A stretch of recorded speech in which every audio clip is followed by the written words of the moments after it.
Shalom Bapak Ibu dan Saudara-saudari yang terkasih di dalam Tuhan Yesus. Kembali lagi pada pembacaan firman Tuhan pada hari ini. Sebelum kita mendengarkan dan merenungkan kebenaran firman Tuhan pada hari ini, mari kita berdoa agar Tuhanlah yang menolong kita untuk memahami firman-Nya. Mari kita berdoa. Bapa yang baik yang kami sembah di dalam nama Tuhan Yesus, pada saat ini kami akan membaca dan merenungkan firman-Mu. Tuhanlah yang menolong kami untuk mengerti dan memahami firman-Mu. Di dalam nama Tuhan Yesus kami telah berdoa dan mengucap syukur. Amin. Oke, saya mau teruskan yang lalu. Saya ingat saya dulu di lalu itu membahas tentang arti daripada kekristenan. Ini sebenarnya pembahasan yang cukup panjang dan kalau kita mengerti pelan-pelan kita ngerti bobot daripada kebenaran ini, kita akan makin merdeka. Dan saya melihat banyak sekali orang dimerdekakan karena menerima kebenaran ini. Sekali lagi, perbedaan yang sangat mencolok antara orang Kristen dengan orang yang beragama Kristen. Kita harus betul-betul paham gitu ya. Orang yang beragama Kristen belum tentu dia orang Kristen. Orang Kristen adalah pengikut Kristus. Itu sebabnya orang yang sekedar hanya pelayanan belum tentu dia nyembah Tuhan. Saya melayani Tuhan di atas mimbar sini. Saya bisa aja ngomong macam-macam. Saya bisa aja ngajar sesuatu yang saya pelajari dari Alkitab. Belum tentu saya nyembah Tuhan. Indikasi pertama supaya misalnya mau dicek itu Pak Billy nyembah Tuhan atau enggak. Indikasi pertama yang paling sederhana. Cek sama orang di rumah saya. Ketika dia dalam tekanan dia ngapain di rumah. Karena mereka orang terdekat sama saya. Istri saya, kedua anak saya, mbak yang kerja sama saya. Ketika dalam tekanan dia ngapain sih? Gitu. Kalau mereka bilang, wah itu galak itu orang. Saya nggak nyembah Tuhan. Saya munafik di depan sini. Karena yang Bapak Ibu lihat saya di depan sini adalah sosok Billy Lantang yang nggak ada rambutnya. Seperti bohlam lampu mengkilat gitu ya. Terus nanti bawa firman, ngajarin firman, terus kita amen-amen, terus nanti bilang, tadi itu pembicaranya ngomong gini-gini, aku diberkati. Itu semua percuma. Kalau di belakang ini semuanya, saya nggak benar hidupnya. Saya marah-marahin orang lah dan lain sebagainya, nggak mencerminkan firman Tuhan. Jadi akhirnya saya hanya sekedar melayani, tetapi nggak menyembah Tuhan. Dan itu sangat bahaya. Nah sebaliknya, orang yang menyembah Tuhan sudah pasti dia melayani Tuhan. Udah pasti. Dia nggak usah ngapa-ngapain, bahkan dia nggak usah berdiri di atas mimbar. Dari hidupnya, dia udah melayani Tuhan. Karena dia nyembah dari hatinya. Nyembah Tuhan itu berarti segenap hidup saya berikan untuk Tuhan. Dan itu pasti kelihatan sama orang di sekitar dia. Dan itu dia udah melayani Tuhan. Orang diberkati sama dia. Orang diberkati dari tutur katanya, orang diberkati dari tindakan perkataannya. Orang terinspirasi sama dia. Ada mbak yang kerja di rumah saya sudah 25 tahun. Seusia anak saya. Dia yang sangat dekat dengan kami.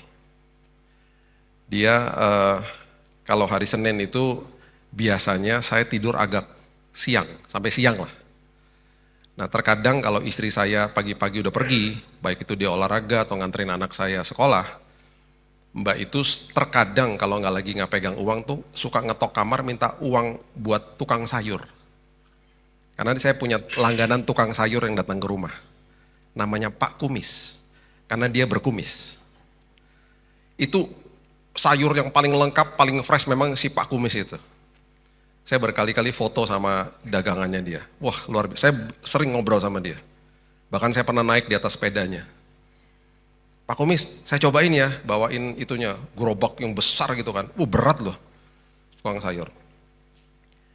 Saya udah pesan sama mbak di rumah, kalau hari Senin, jangan ketok-ketok pintu kamar. Karena kalau saya kebangun, gak bisa tidur lagi. Sementara lagi nikmat-nikmatnya tidur, capek soalnya kan habis hari Minggu pelayanan panjang. Kadang-kadang pengen tidur sampai siang gitu, sekali-sekalinya pengen tidur sampai jam 8, jam 9 gitu ya. Diketok. Ketok. Dia agak galak kalau di rumah saya, karena dia kayak manajer rumah gitu. Terus kalau ngomong tuh gak ada permisi-permisinya gitu. Saya udah bilang sama dia, namanya Ibu Sal. Ibu Sal sekali-sekali liatin khotbah saya kalau saya lagi di gereja, nonton. Saya sering ceritain Ibu Sal loh. Ceritain apa? Jangan ngawur-ngawur loh ceritanya. Lucu orangnya. Diketok kamar saya. Terus saya buka kan, dengan ngantuk-ngantuk gitu. Apa sih Ibu Sal? Uang sayur gitu, kalau ngomong tuh galak gitu. Uang sayur gitu. Kan udah kayak keluarga sama saya. Terus saya gini, Bu Sal, ini hari apa? Astagfirullahaladzim. Hari Senin, dia inget. Wah, tidur lagi. Dia langsung pergi gitu. Saya gak bisa tidur. Apakah abis itu saya marah-marah sama dia? Pokoknya mulai hari ini portal tutup aja tukang sayur, gak boleh kesini lagi. Udah gak usah beli-beli sayur, kita makan daging seumur hidup. Saya gak pernah ngomong gitu. Dia tahu, bahkan dia yang galak sama saya. Dulu waktu anak-anak masih kecil-kecil, dia tuh kan protektif banget sama anak-anak. Kita lagi bawa anak-anak pergi malam-malam, anak-anak nggak tidur siang, diteleponin sama dia. Biasa kalau mbak di rumah tuh telepon majikannya kan bilang, permisi Pak, mohon maaf Pak, ngomongnya kan biasa gitu ya sama majikan kalau gitu telepon. Ini enggak, anak-anak dibawa sampai malam, memang nggak pulang-pulang. Ditelepon sama dia karena dia tuh concern, besok tuh mau sekolah, nggak tidur siang. Nelfon saya tuh awal-awal kalau ngomong gitu, posisi di mana? Emangnya gue grab car apa? Posisi di mana? Nggak ada basa-basinya gitu. Posisi di mana gitu. Ngomongnya kayak gitu. Ada apa sih Bu Sal? Itu anak-anak gak tidur siang. Anak-anak dibawa-bawa sampai malam aja ditaruh teleponnya cerek gitu. Ini orang anak-anakku. Kok kamu yang sewot sih gitu?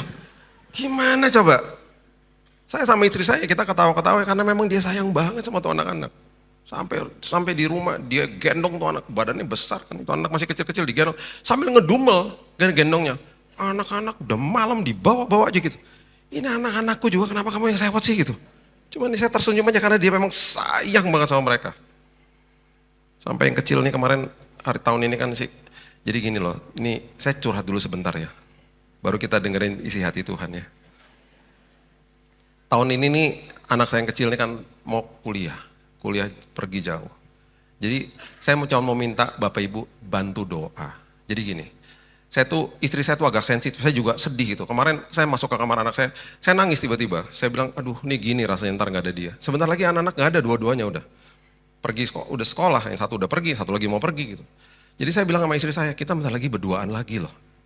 Jadi agak-agak sensitif nih tahun-tahun ini. Nah terus saya bilang gini sama dia, udahlah sayang kita piara anjing lah gitu. Gak mau aku, dia bilang gitu. Kenapa sih? Kan lucu. Golden Retriever gitu kan lucu gitu. Biar kita ada hiburan gitu. Enggak udah gak perlu gitu. Ntar repot ngurusnya gitu-gitu lah Pak. Nah ini maksudnya saya mau curhat. Tolong doain nanti malam sebelum tidur. Tuhan gerakan istrinya Pak Billy. Hatinya supaya dia mau punya anjing. Ya. Sedih saya. Karena ini tahun-tahun sensitif gitu loh. Ya. Oke. Kita belajar firman Tuhan ya. Yohanes pasal yang ke-15, ayatnya yang ke-9. Coba lihat ya. Yohanes pasal yang ke-15, ayat yang ke-9. Ini ayat sederhana, tetapi ini ayat benar-benar kalau kita mengerti, ini nampar kita banget. Ini nampar saya banget. Di waktu saya pertama kali bertobat, kemudian saya boleh baca ini ayat nggak pernah saya renungkan gitu, karena terlalu indah bagi saya. Dikatakan begini, seperti Bapa telah mengasihi aku. Yesus sebagai manusia, dia mengatakan seperti Bapa mengasihi aku. Demikian juga aku telah mengasihi kamu. Kemudian timbul sebuah kalimat yang sangat indah. Dia bilang ini, tinggallah di dalam kasihku itu. Perhatikan ini baik-baik. Tinggal di dalam kasih itu adalah sebuah bahasa Yunani yang artinya meno. Meno itu artinya adalah continue to dwell in my love. Teruskan tinggal di dalam kasihku. Kalau saya bisa tambahkan, kamu gak perlu usaha apapun. Ketika kamu terima Yesus sebagai juru selamat, engkau sudah dikasihi, bahkan sebelum engkau terima dia, engkau bahkan juga sudah dikasihi. Sekarang tugasmu hanya teruskan tinggal di dalam kasihnya. Artinya, terus sadarkan hidupmu bahwa setiap hari kamu belajar terima dari Tuhan sebelum kamu sanggup untuk memberi hidupmu untuk Tuhan. Oke, perhatikan ini baik-baik. pengikut Kristus, berarti hubungan vertikal kita dengan Tuhan, itu dimulai dari titik menerima, bukan memberi. Camkan ini baik-baik. Di sisi satunya, secara agamawi kita diajarkan untuk melakukan sesuatu, memberi sesuatu supaya Tuhan layakan kita. Makanya orang agamawi akan kejar jawaban doa. Orang Kristen sebagai pengikut Kristus karena dia belajar terima sebelum memberi, dia akan kejar penyertaan Tuhan selagi menunggu jawaban doa. Karena itu momen yang paling indah. Karena di situ dia terima banyak hal indah selagi nunggu jawaban doa. Hal indah apa? Keintiman terjadi di situ. Pertumbuhan rohani terjadi di situ. Perubahan karakter terjadi di situ. Ya, karakter jadi tahan uji terjadi di situ. Selagi nunggu jawaban doa. Orang Kristen yang mengejar isi hati Tuhan akan paham bahwa waktu saya berdoa, saya sudah disiapkan paling tidak ada 4 opsi jawaban dari doa saya. Ya, tidak, tunggu, atau dikasih yang lain. Minta A dijawab B. Dan semua jawaban doa itu ketika diberikan bagi saya, jawaban doa itu pasti terbaik yang Tuhan berikan untuk kita. Kapan Tuhan mau kasihnya, terserah Tuhan, karena itu pun Tuhan tahu waktu yang terbaik. Paham ya? Jadi kita nggak akan fokus sama itu lagi karena kita tahu itu kedaulatan Tuhan, itu waktunya Tuhan. Selagi kita nunggu jawaban doa, kita nikmati penyertaan Tuhan. Selagi nunggu jawaban doa. Di situ terjadi hal-hal besar dalam hidup ini. Terjadi hal-hal yang sangat indah di dalam momen itu. Nah kalau ayat ini kita nggak paham, tinggal di dalam kasihnya, kita stay in His love, kita nggak memerlukan upaya apapun supaya Tuhan mengasihi saya mau melakukan apapun juga nggak akan membuat Tuhan makin mengasihi saya, enggak. Semuanya dikasih sama Tuhan sama. Kasihnya Tuhan sama. Jadi titik vertikal, titik ketika kita sama Tuhan itu dimulai dari titik menerima, bukan memberi. Itu sebabnya ketika kita menerima dan kita akhirnya hidupnya dipenuhi di dalam sini, akhirnya hubungan horizontalnya beres. Karena hidup horizontal dengan sesama kita, kita harus mulai dari titik memberi, bukan menerima. Jadi sama Tuhannya menerima, sama manusianya dimulai dari titik memberi. Makanya coba baca sama-sama saya ya. Yohanes pasalnya yang ke-13 ayatnya yang ke-34. Coba lihat. Dari ayat ini aja kita udah pasti harusnya mengerti. Coba lihat ya. Ini ayat luar biasa. Aku memberikan perintah baru kepada kamu. Bahkan menerima aja itu dikasih perintah loh sama Tuhan. Karena Tuhan tahu manusia tuh nggak gampang untuk menerima yang terbaik. Karena gini, ada masalahnya ada 2. Manusia dapat kado terindah dari Tuhan. Masalahnya 2. Yang pertama nggak pernah dibuka kadonya. Jadi kita nggak tahu itu kado terindah. Kita nggak pernah belajar, kayak begini kita nggak belajar. Kita nggak tahu itu kado terindah. Dan ketika kita sampai buka, kita bilang begini, ya nggak mungkin dong ini buat saya. Itu terlalu indah, saya tuh nggak layak dapat itu. Ya, kita akan ngomong gitu.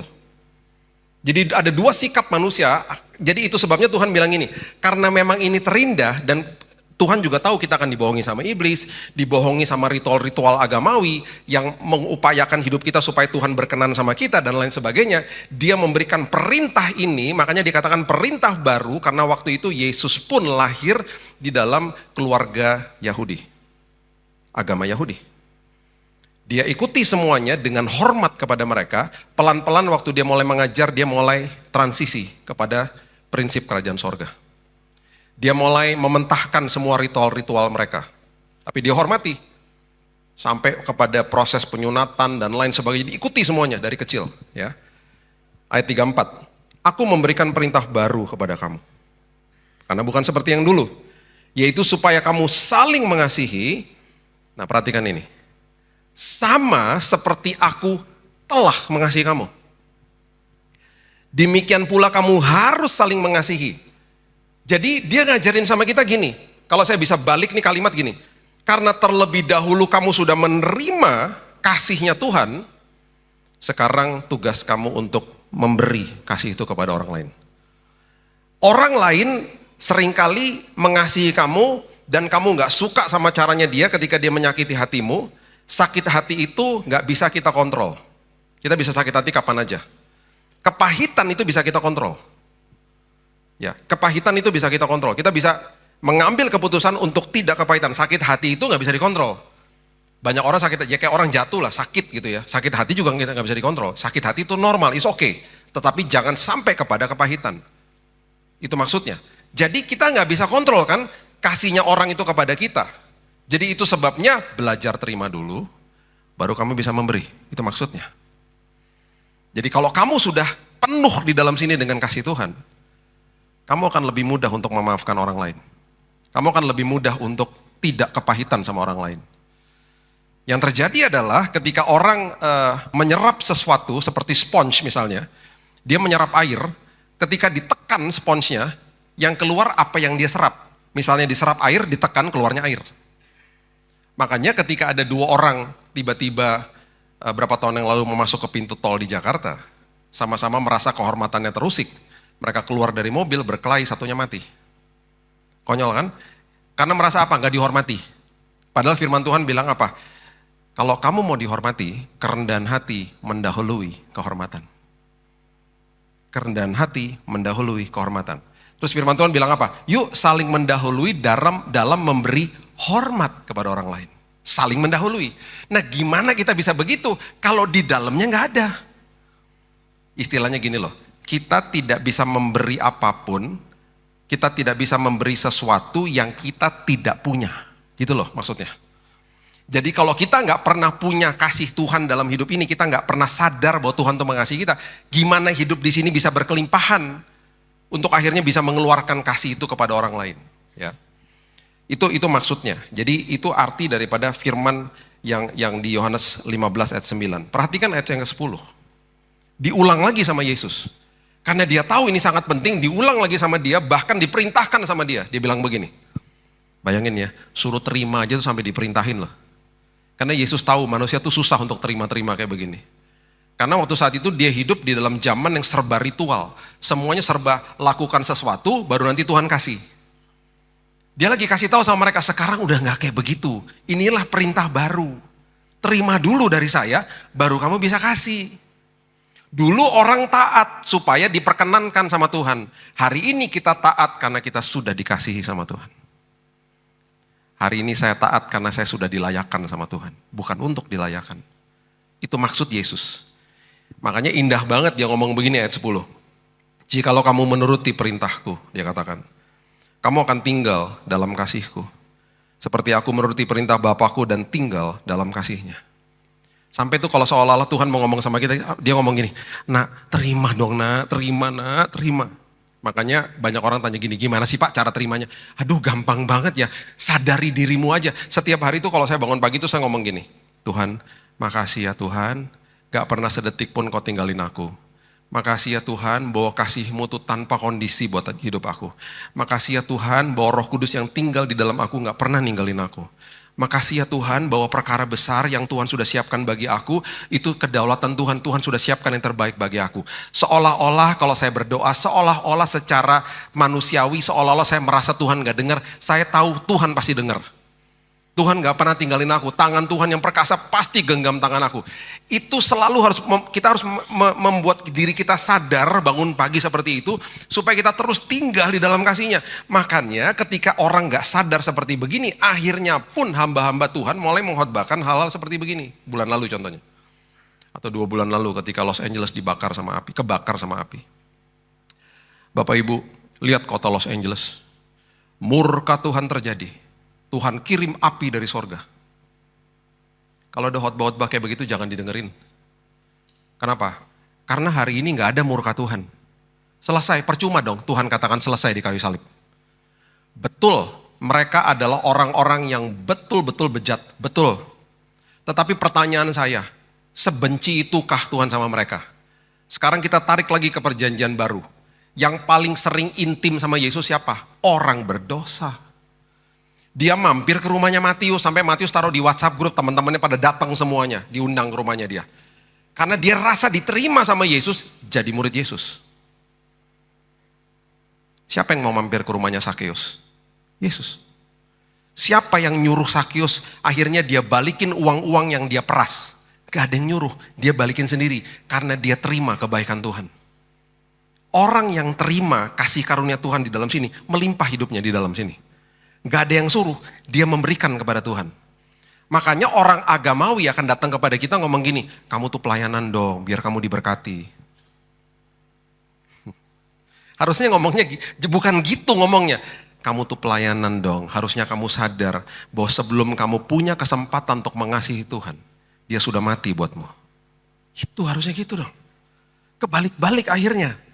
Semuanya di dalam ranah agama, semuanya melakukan sesuatu dulu untuk dapat sesuatu dari Tuhan. Padahal Tuhan bilang apa? Ini perintah baru. Terima dulu dari saya, baru hidupmu berkelimpahan, sampai-sampai kamu akhirnya gak mau buat dosa. Wanita Samaria, penginjil pertama di perjanjian baru, yang didokumentasikan di perjanjian baru. Siapa? Wanita Samaria. Duduk sama Yesus. Suaminya banyak. Dia terima kebaikan Tuhan. Dia nginjil di Samaria. Orang bertobat gara-gara dia.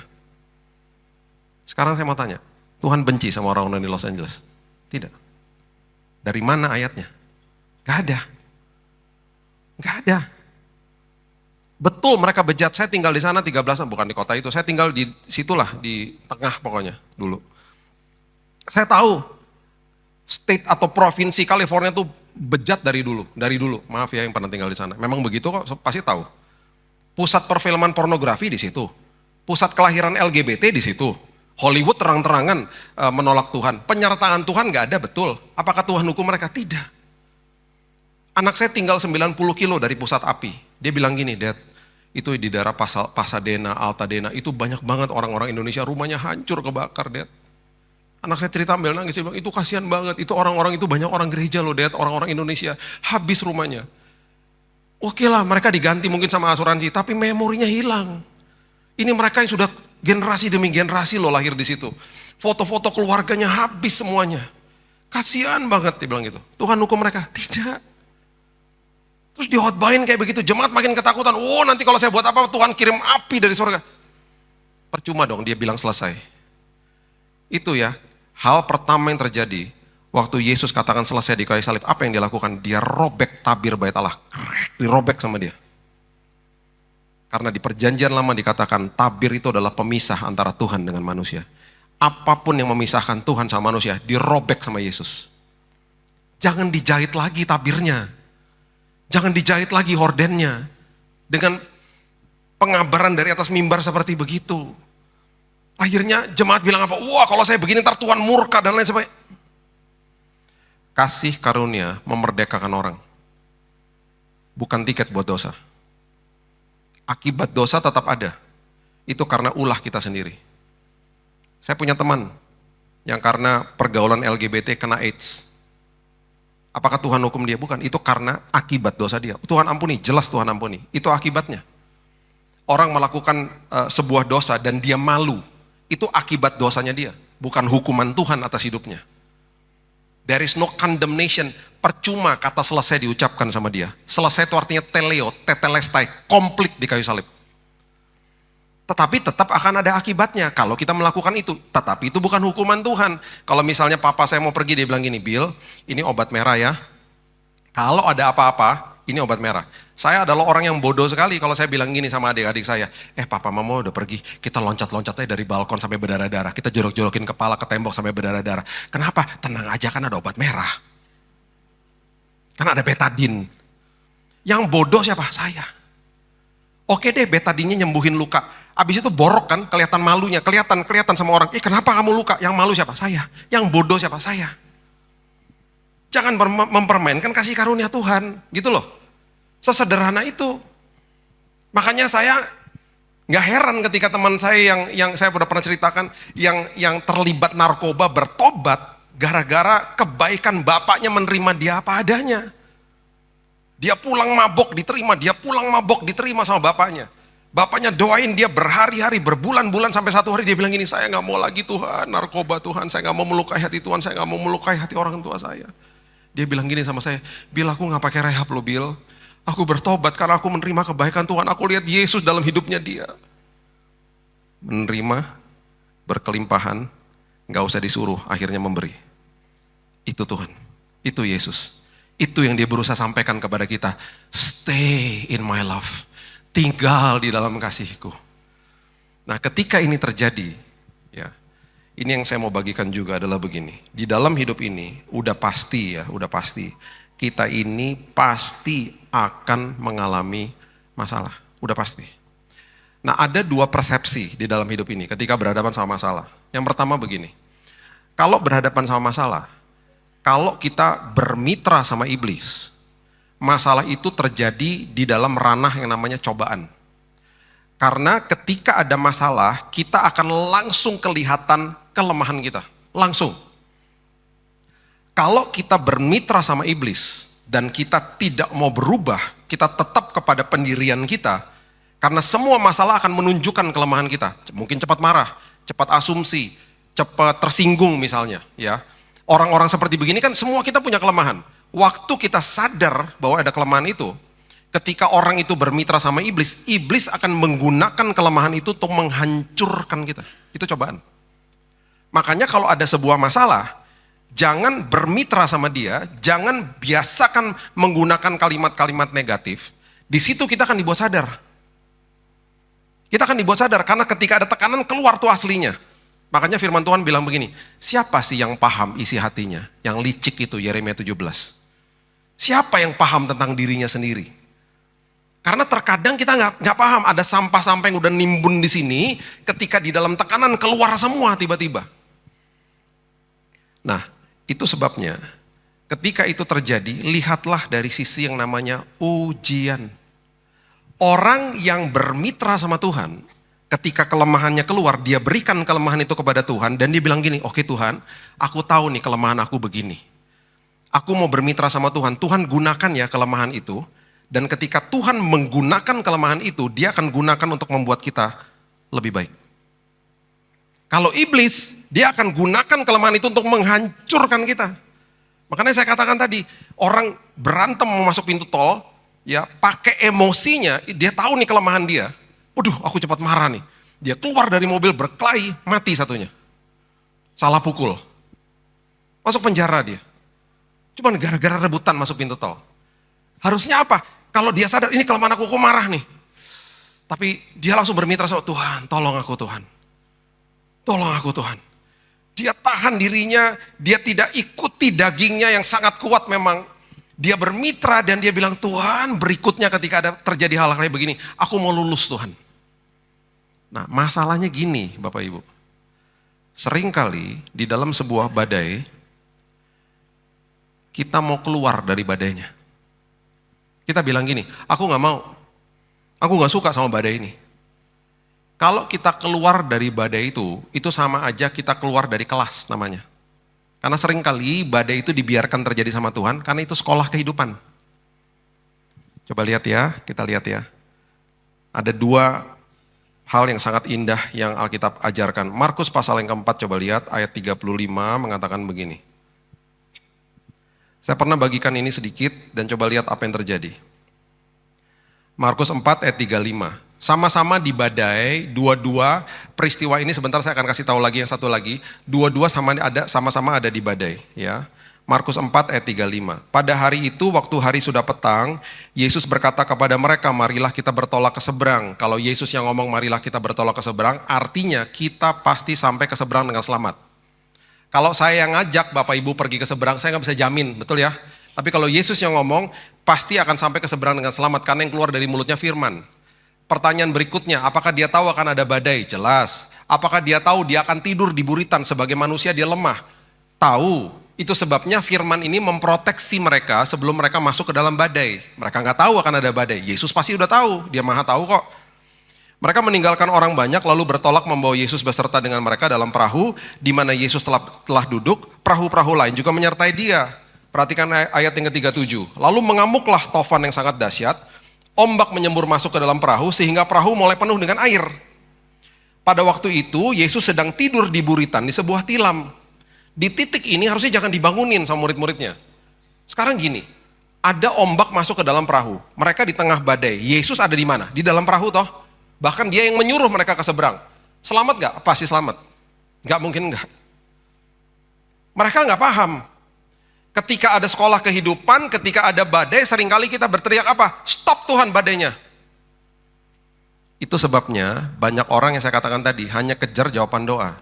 Gak kejar penyertaan Tuhan selagi menunggu jawaban doa. Penyertaan Tuhan selagi menunggu jawaban doa seringkali itu di tengah-tengah badai. Hal-hal seperti begini, damai melebihi akal budi, nggak mungkin terjadi kalau nggak ada badai. Damai melebihi akal budi terjadi ketika ada badai. Nggak mungkin damai melebihi akal budi lagi di kondisi senang-senang aja. Aduh damai ini nggak ada, kayak begitu. Melebihi akal budi di tengah badai pastinya. Jadi banyak hal-hal indah akhirnya kita terima dari dia di tengah badai karena itu sekolah kehidupan. Maka murid-muridnya membangunkan dia 38 dan berkata kepadanya, sama seperti jeritan orang-orang Kristen. Guru, engkau tidak peduli kalau kita binasa. Dengan kasih karunia Yesus, dengan belas kasihan dia bangun. Dia menghardik angin itu, berkata kepada danau itu, diam tenanglah. Lalu angin reda dan danau menjadi teduh sekali. Kalau saya bisa tambahkan, atas permintaan murid-murid. Karena mereka yang mau teduh. Oke, sekarang ayat berikutnya adalah ayat yang menyatakan kepada kita, Yesus setuju atau tidak mereka memberhentikan badai itu. Mereka minta memberhentikan badai itu. Kalau dia setuju, ayat berikutnya akan berbunyi begini. Lalu Yesus berkata kepada mereka, terima kasih ya sudah bangunin saya, hampir kita mati bareng. Itu kalau dia setuju.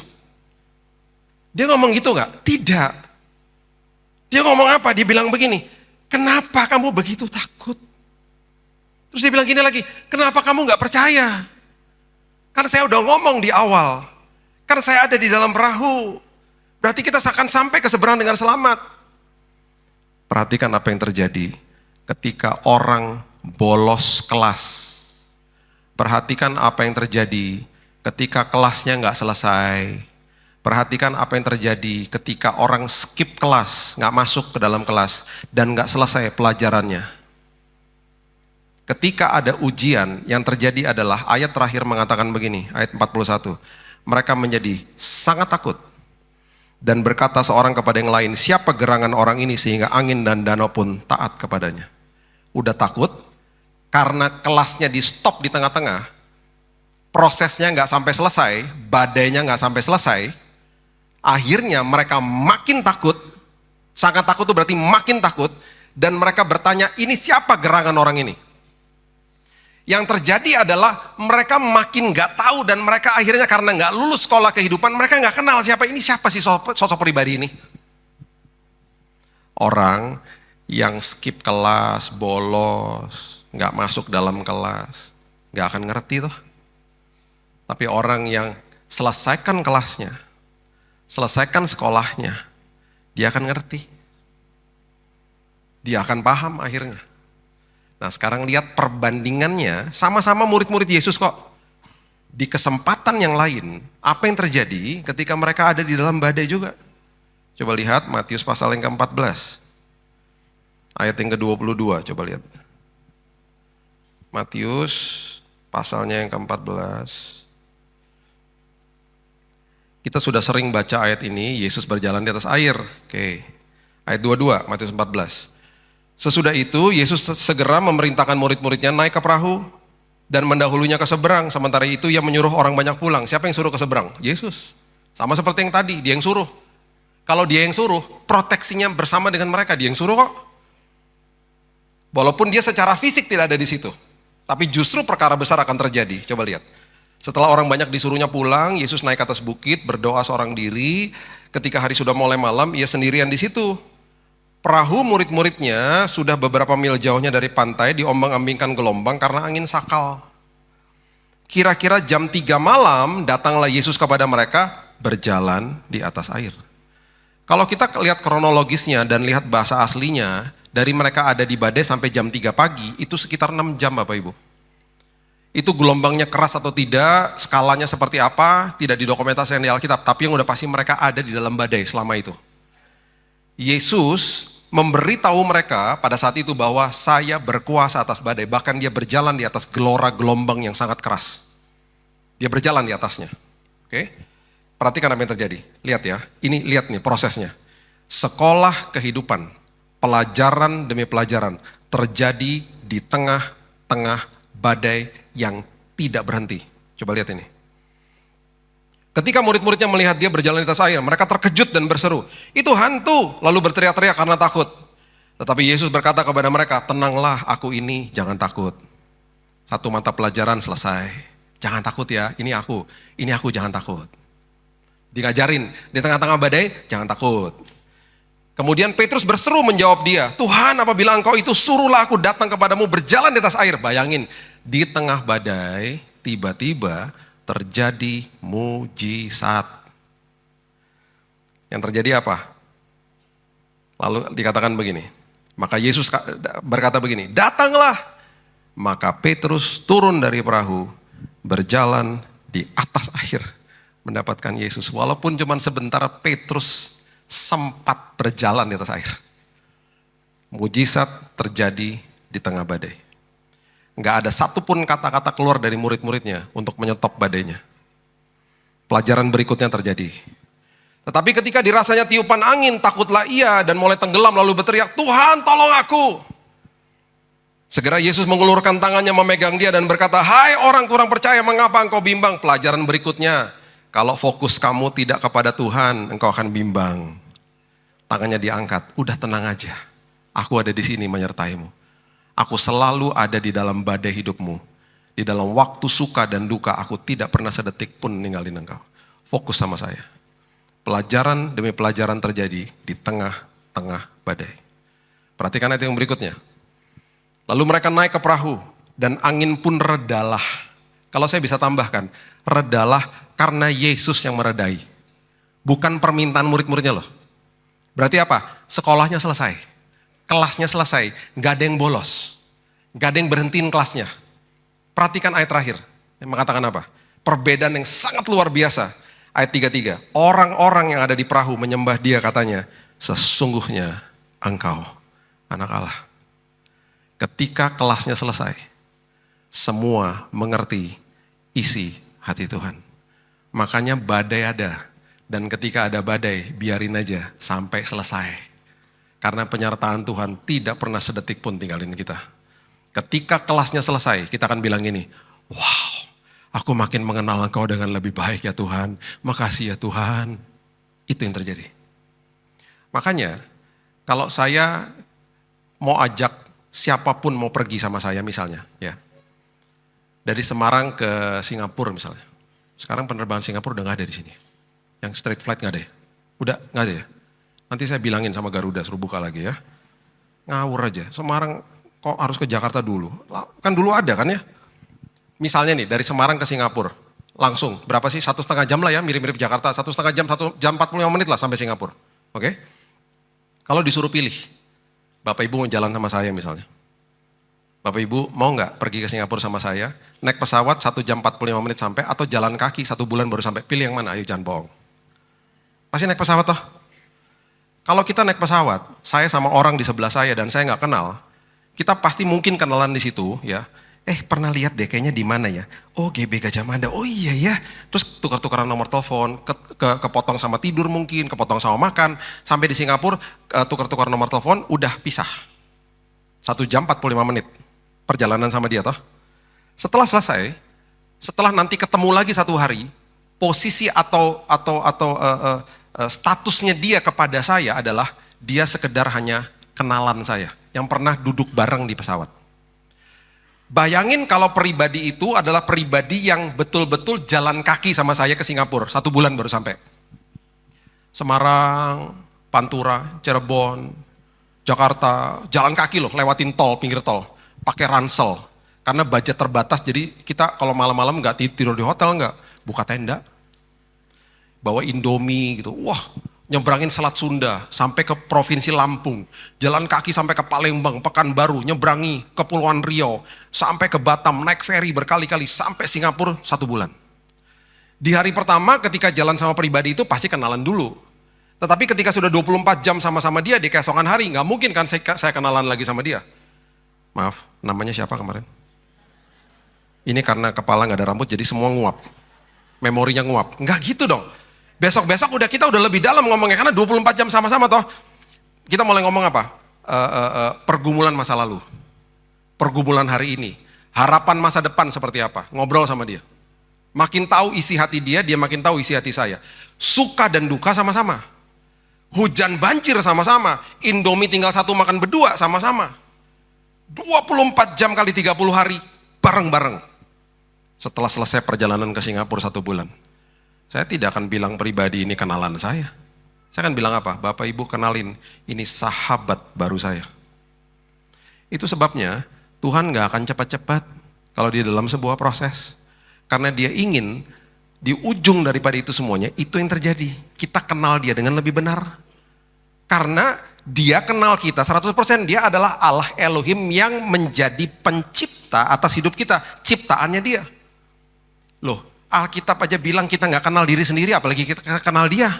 Makanya ada proses yang agak lama. Supaya di ujung daripada itu semuanya kita bisa bilang apa? Sesungguhnya engkau adalah anak Allah.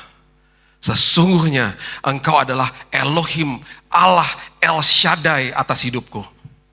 Itu pengalaman intim sama Tuhan. Makanya kejar penyertaan Tuhan selagi nunggu jawaban doa. Itu sebabnya ketika ada masalah bilang Tuhan ini ujian. Sekolah kehidupannya sampai kapan, badannya sampai kapan terserah Tuhan. Tuhan yang berdaulat. Aku ikut aja.